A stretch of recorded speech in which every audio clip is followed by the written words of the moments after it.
An ordained minister has decided to give up God for a year. How the heck do you just up and become atheist after being a pastor? What I'm most worried about right now is figuring out how I can live openly and honestly. I am finally free to be me. I have no idea how to find friends or become a part of a community that's not religious. What does life look like after church, after religion, after God? That's it in a nutshell.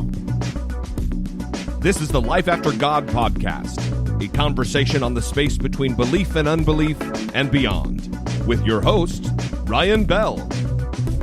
Hello, everyone. Welcome back to the Life After God podcast. My name is Ryan Bell, and I'm your host. This is episode 94. Today, I'm speaking with Margaret Downey and Victoria de la Torre. Victoria lives in San Diego, California, and is a co-creator of the secular Day of the Dead. Margaret Downey is the founder and president of Freethought Society and is bi-coastal. She lives both in Philadelphia and here in Southern California, and is also a co-creator with Victoria of the secular Day of the Dead. This year, as every year, Dia de los Muertos, or Day of the Dead, is celebrated on November the 1st, and due to the pandemic, this year, the International Day of the Dead will be held on Zoom with a very vibrant schedule and amazing events lined up. You can learn all about it at the Freethought Society website, ftsociety.org.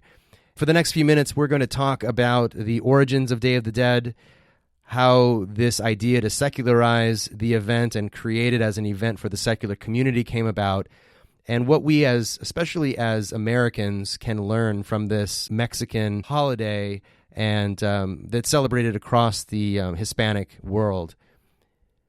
As I mentioned in the interview, I don't have an extensive experience with Dia de los Muertos, although since I've lived here in Los Angeles, I have several times attended the celebration at the Hollywood Forever Cemetery, which is really fantastic. And if you live in the vicinity of Los Angeles, or even if you don't, it's worth checking out and participating in. You can learn more about that just by Googling Day of the Dead Hollywood, and you'll find all the information about it.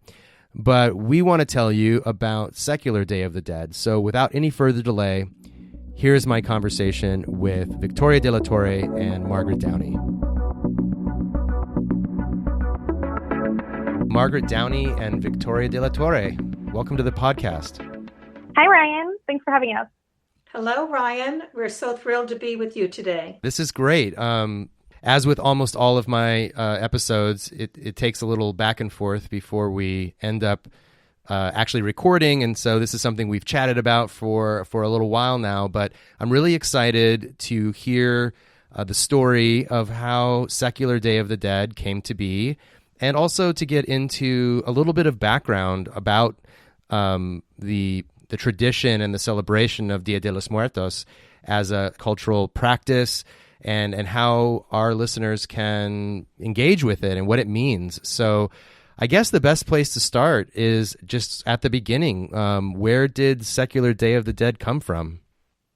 Well, I can give you a bit of history. The Dia de los Muertos is a very special event to honor and celebrate the lives of our dead loved ones. Dia de los Muertos celebrations originated from the ancient traditions of the Mesoamericas, like pre-Columbian cultures dating back approximately 3,000 years. Wow. And these traditions endured in Aztec culture from the 14th century until the 16th century. But back then, it was a month-long celebration. When Spanish colonialism happened and Christian influence occurred, it was transformed from a lengthy celebration into a much shorter 3-day event. And that coincides with the Catholic Church's All Saints' Day, which Victoria is very familiar with. Yeah, so basically you have those 3 days. You have All Hallows Eve, which we've turned into Halloween. You have All Saints' Day, which is November 1st, and then All Souls' Day, which is everybody else besides the saints, November 2nd. So what the Catholic Church did, just like, with many holidays, they kind of changed it to, fit their values. And we have All Souls Day, which is Dia de los Muertos, which is celebrating everyone who has died.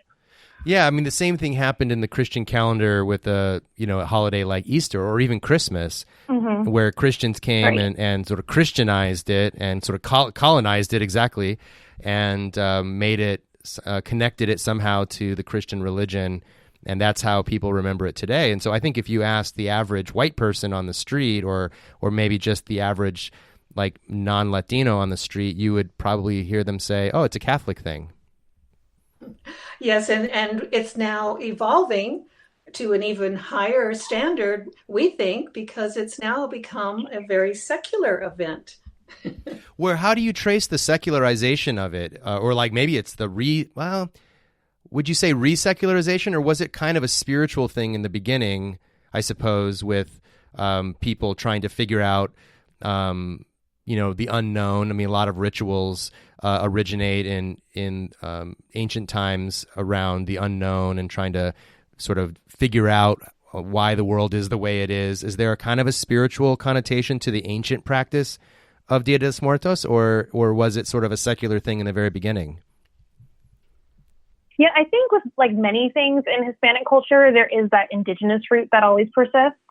Within our indigenous roots, we have like the supernatural. So I wouldn't necessarily say it's religious, because it's not tied to any specific modern religion like Christianity or that we have in Catholicism. But we do have a lot of indigenous roots that are in Dia de los Muertos. So I think in that respect there is. But I mean, the supernatural aspect of it, of your dead ones coming back to visit you, the spirits coming back to visit you. Of course, as a secular community, we kind of abandoned that. But I think there is still a lot to be done, as an atheist for Dia de los Muertos. So where does the secularization of this begin? In my opinion, it's the most important holiday. Especially as an atheist. I think as a secular community, we're always placing emphasis on this one life that we have and to make the most of it. And to me, there's no better time to emphasize that than on Dia de los Muertos. And I think that's what makes it easier to secularize. I've had conversations in and out with people of faith who have attended our events. And the common ground that we do share is that at the minimum, we can celebrate and honor what that person has done in their lifetime. Of course, the only difference comes into play when we talk about what happens to that person after they die. For them, it might be immortality or an afterlife or a heaven. But for us and for a lot of atheists, I think, so your legacy is your immortality. Right. What you do in this one life, that is your legacy. And that's what makes you live on forever. Wow, that makes so much sense. I think that's so meaningful. It is a celebration of life, not necessarily death. Right. Because when we talk about our dead loved ones, we talk about their life. We don't talk about their death. But I think you would find it very interesting to know how Victoria and I came about to discuss this and create this secularization.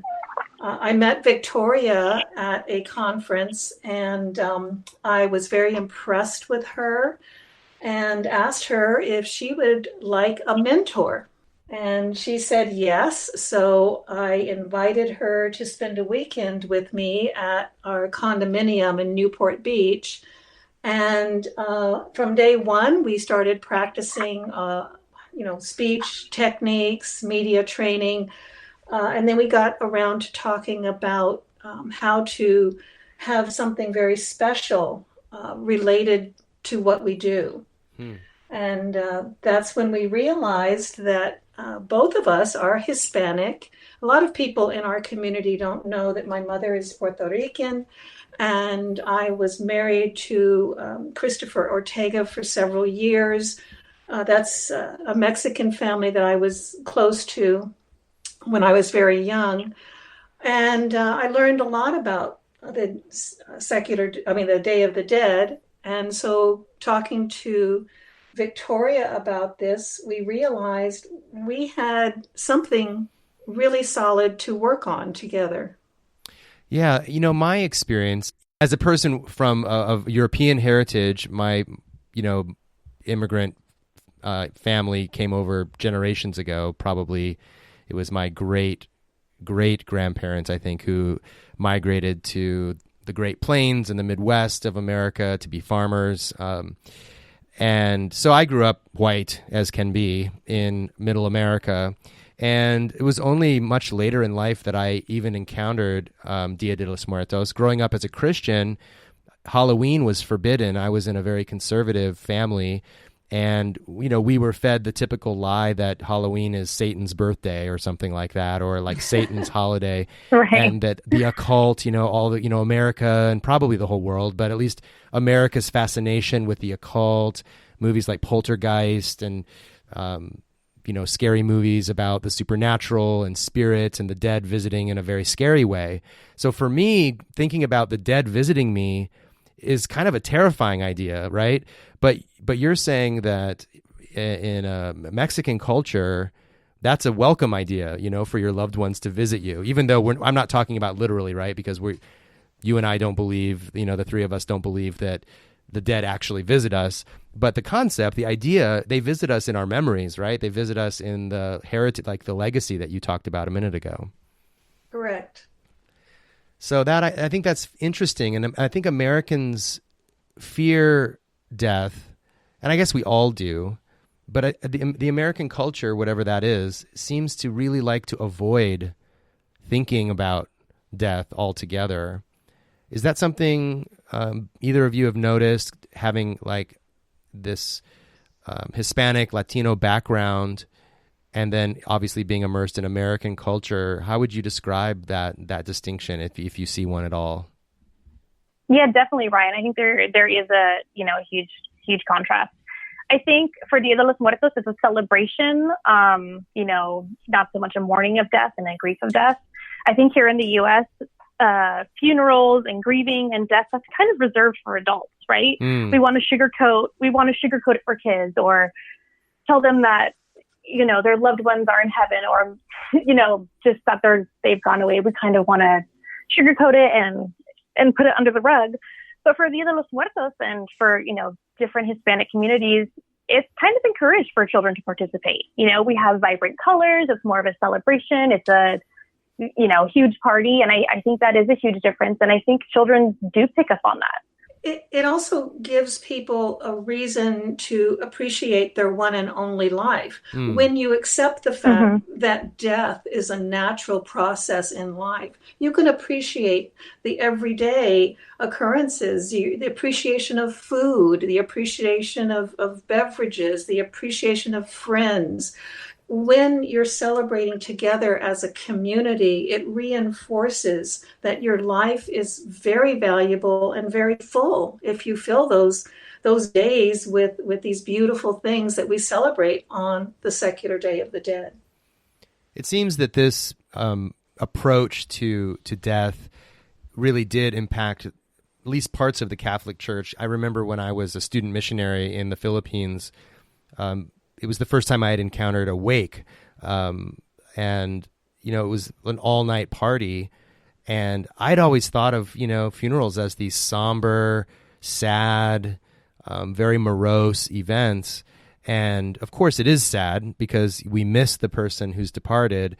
But I'd never seen people truly throw a party for this person who was no longer with them. And at first it just seemed so weird. It was so out of my normal understanding. But as I've gotten older, I've really come to appreciate that. And Ryan, different cultures have different ways of doing the same thing that we're talking about. In the Jewish culture, there's a ceremony of some sort where they light a candle for the memory of a person, and they have that candle on for 24 hours. In the German culture, there's the same type of thing, but with memories, a party and memories of the person that you're honoring.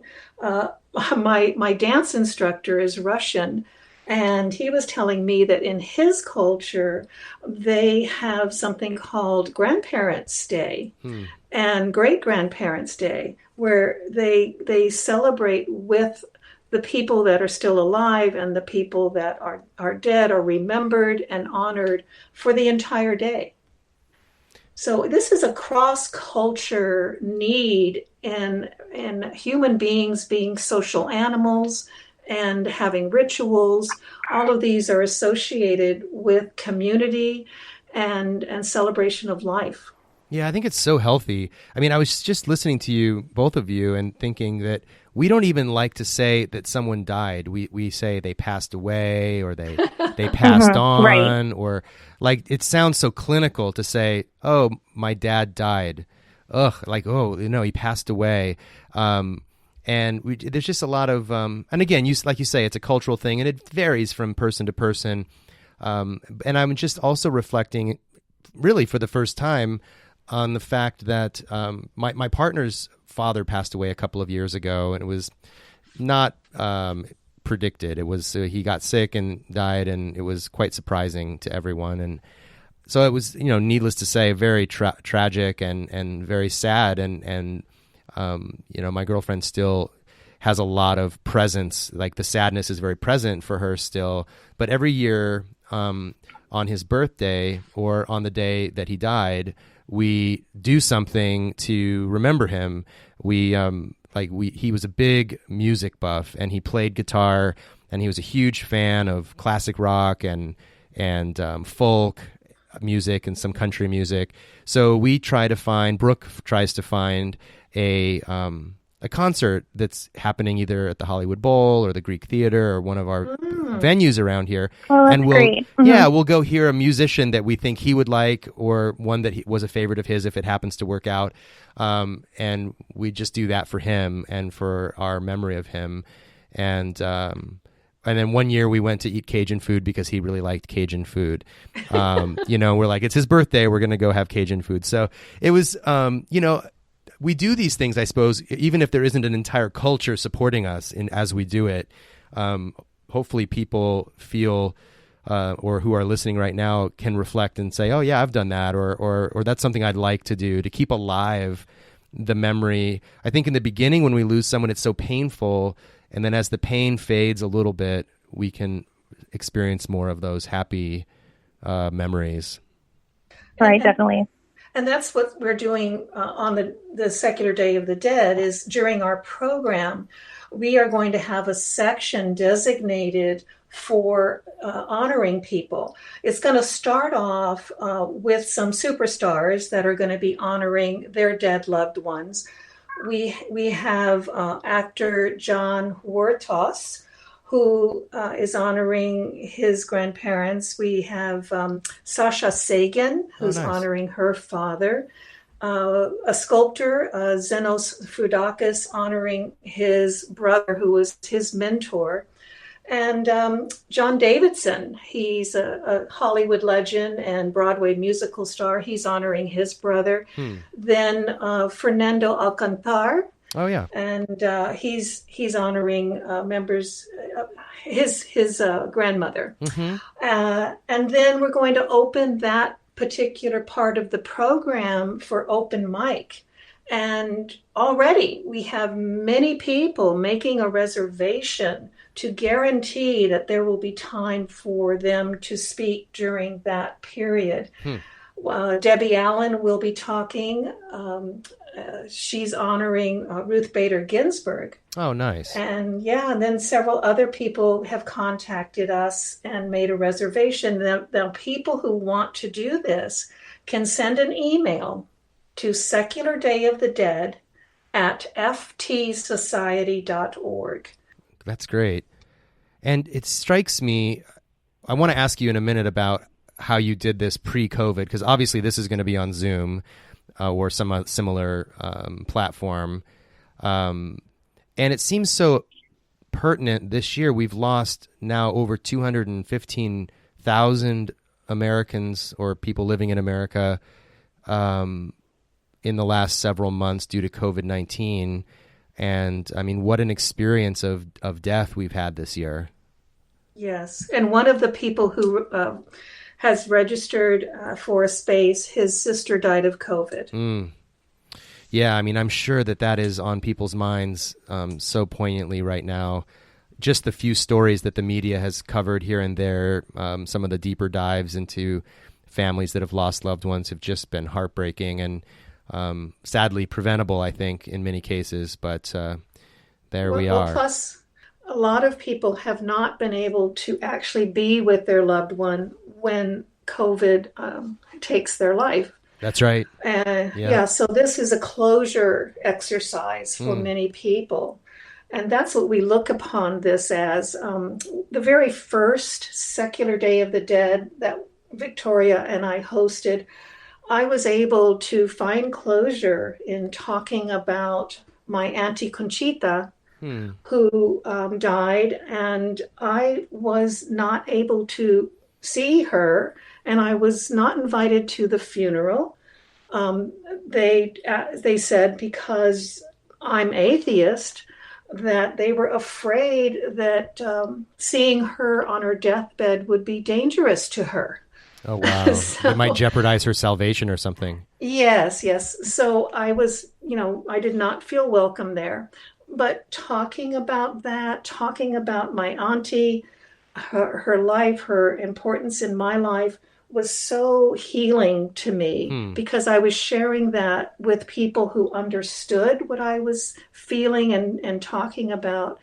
And that's what I want to have available to anyone else who needs that type of healing, consoling, and understanding. Victoria, could you describe what the Day of the Dead, the secular Day of the Dead's event looks like when we're not all stuck at home with the pandemic? Like, was it in one location or were there multiple locations? And what did people do exactly? So we did have one in Los Angeles, which I didn't attend, but Margaret headed that one. It was a great event. And the ones that we had hosted here I'm in San Diego. It was great. It was a nice outdoor, almost like a reception type. We had like a buffet style. We had live music. Again, it's more of a family event, right? So we wanted to really incorporate that.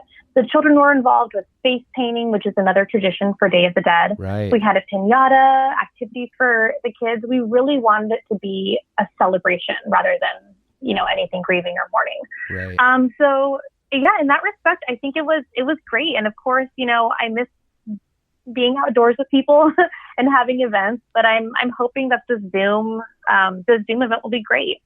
Yeah. One of the positives, unfortunately, that we've had in this situation, but one of the positives is that, as Margaret was noting, we can have more people join. We have Flasha Sagan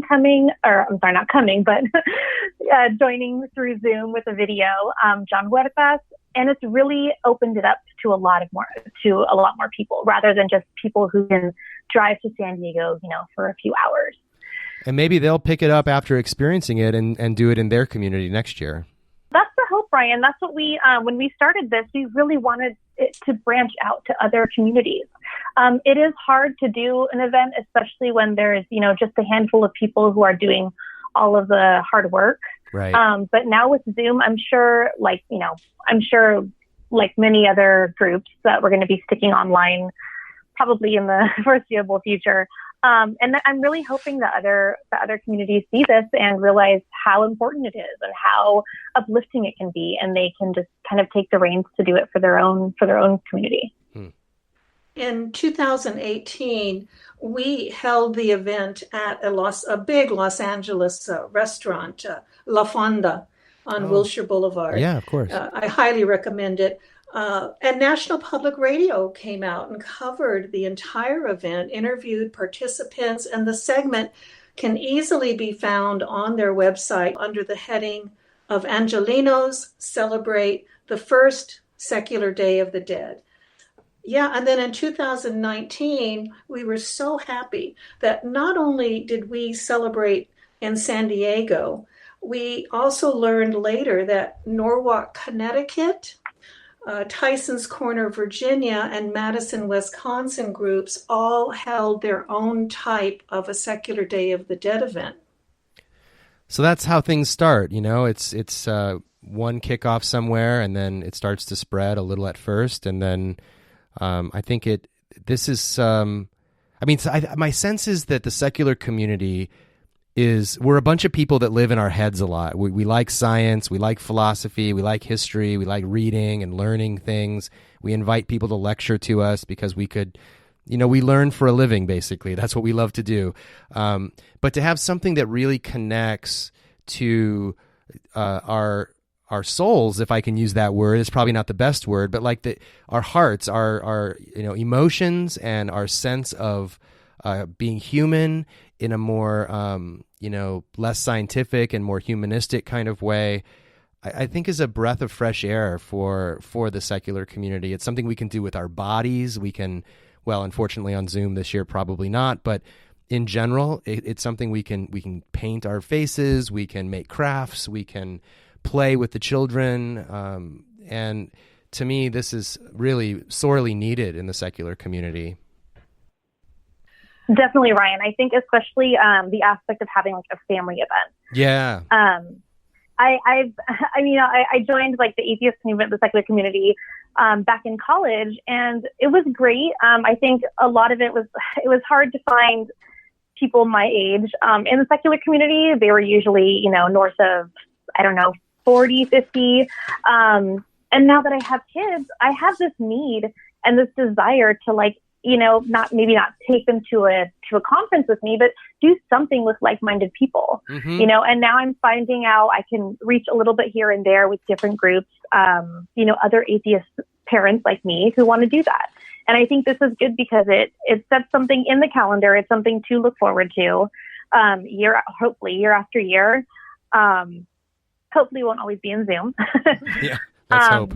But it is so important. I think the secular community needs something like that. We need other events that aren't just, going over a passage from a philosopher, decades ago, or Right. we need something other than a science lecture. Those are all so amazing and they're great and they make our community stronger, but we really need more family events and something a bit more lively, just to keep the momentum going. Also, we have taken the time to create a Secular Day of the Dead toolkit.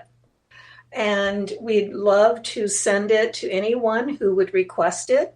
You were talking about getting physical. We always laugh when towards the end of this event, people move the chairs and they move the tables and they turn on music and they dance. That's and amazing. It's so fantastic. We shocked the owners of the restaurant in 2019. Remember, Victoria? Right. She said, "What are you doing?" We're just moving all the tables and all the chairs and turning on our music and dancing away. But speaking of that, our International Secular Day of the Dead on November 1st, we're going to do something really unusual. We're going to offer prizes to the participants.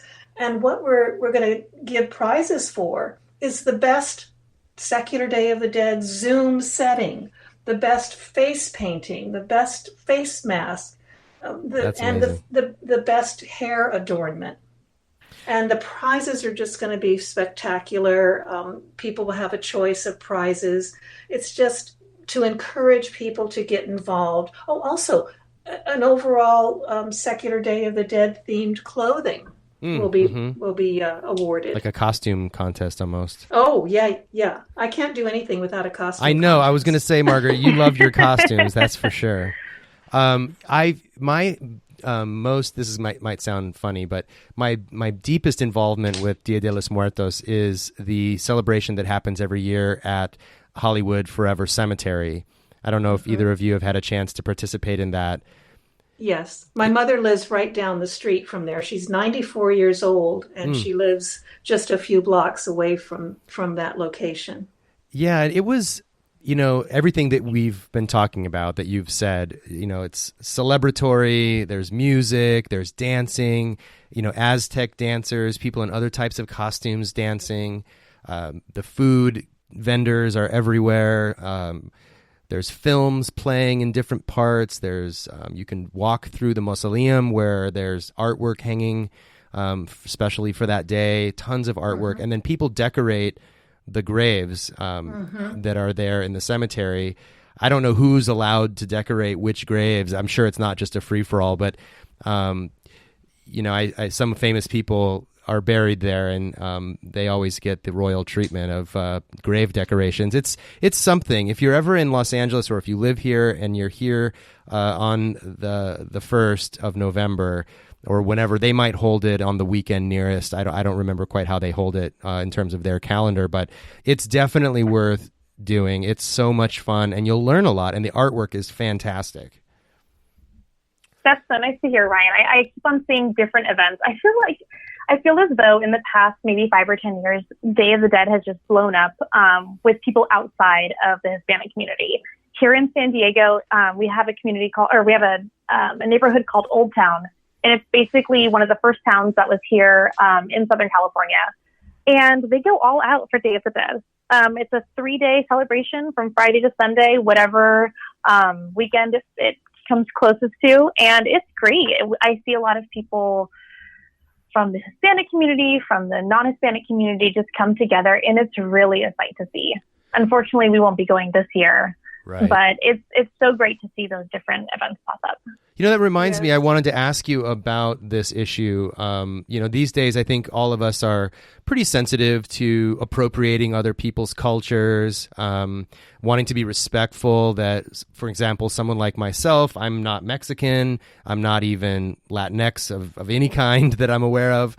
And how is it with the Hispanic community about non-Latinos participating in Day of the Dead? I get the sense that it's a very welcoming thing, but is there a concern that people should have about cultural appropriation? I am glad you asked about that, because I have come across that question as well when we are putting together these events. There's so much appropriation that we see nowadays, but I don't feel as though the secular Day of the Dead falls into that category. Mm-hmm. As for non-Mexicans and non-Latinx people, I would really encourage them to engage in these celebrations. But of course, like anything that's cultural, I'd ask, of course, to please give credit and recognize the space and the people, the community that these celebrations serve and represent. Yeah, that's good advice. Yeah. And I think the meaning, I think the thing that always strikes me, that distinguishes to me between appropriation and admiration or celebration, is when the meaning is left out. Someone just takes something as a fashion, right, a piece of fashion, without recognizing that there's like a deep meaning there.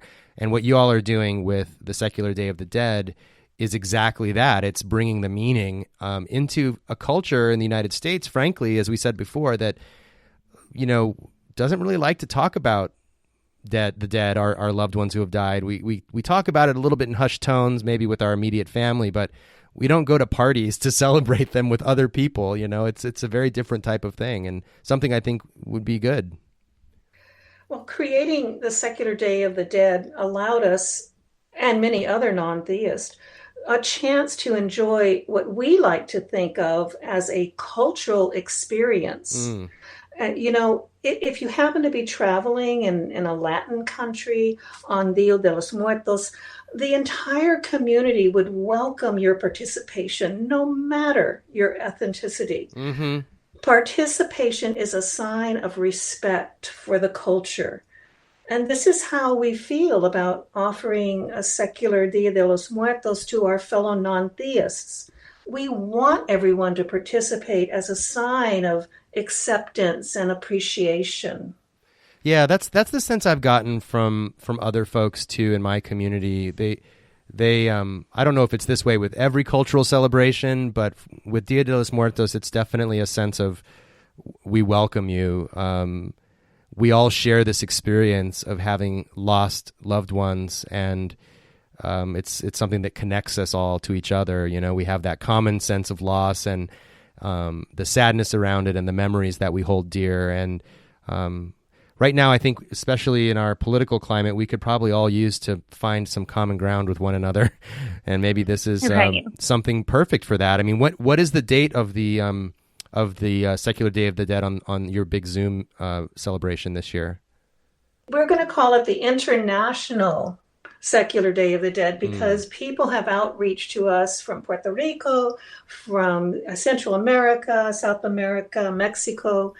And so we expanded our Zoom to host up to 5,000 people. Wow. And we're going to start the Zoom on Sunday, November 1st. And let's give you the California time. It'll start at 11:45 a.m. Pacific Standard Time. Okay. And it starts off with 15 minutes of beautiful music brought to us by Juan Carlos, who is Victoria's uncle, Gary Stockdale, and Christina Jones. And then the program kicks off at noon Pacific Standard Time with a welcome by the actor John Huertas. So then we have our organizers introduce themselves and welcome people, and our guest speaker will start at about 12:30 Pacific Standard Time, and that will be Dan Barker. Oh, that's great.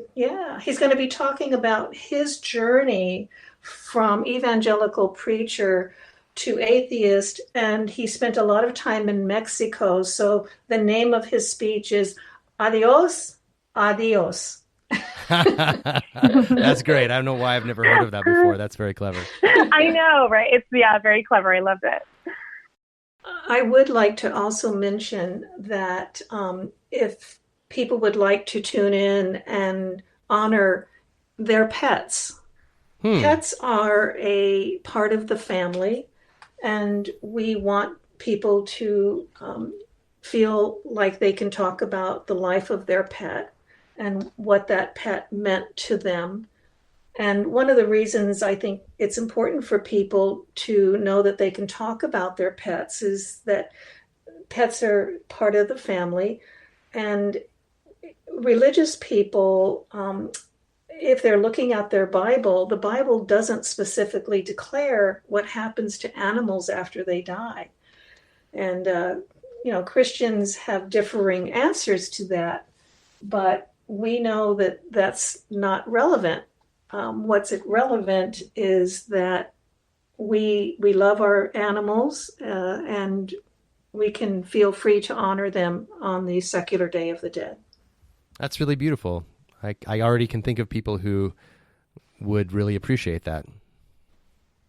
Yeah, well, we're definitely going to have a couple little figurines from our pets up on I'm going to make an ofrenda. I make one every year. Ofrendas are basically just an offering table almost. You have photos, candles. You sometimes leave food out that the deceased person used to make or used to love.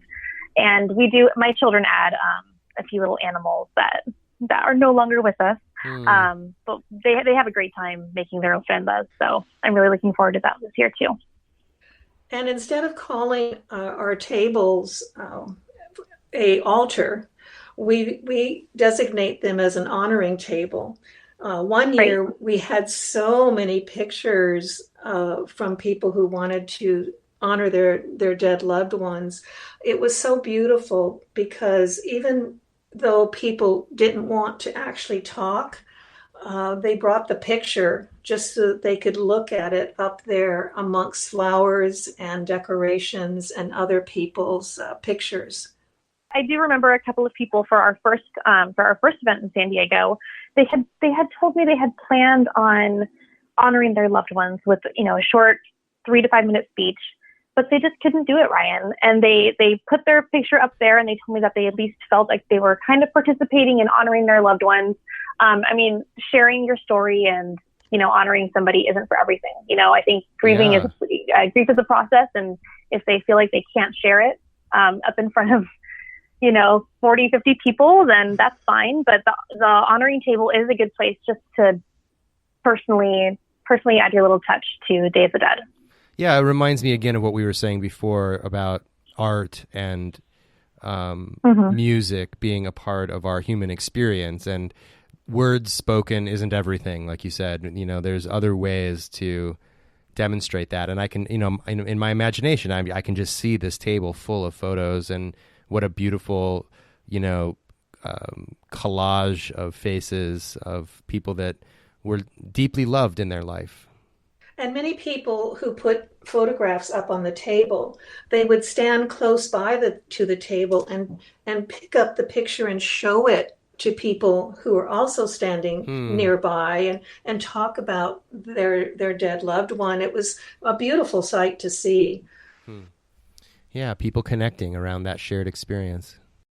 I hope that that lots and lots of people all over the country and all over the world will attend. And I think, like what we said before, I think it would be so great, even if it was, more humble when you get started, like a community somewhere in the Midwest. It might start off with 2 or 3 families, just doing it with their families and letting it grow from there.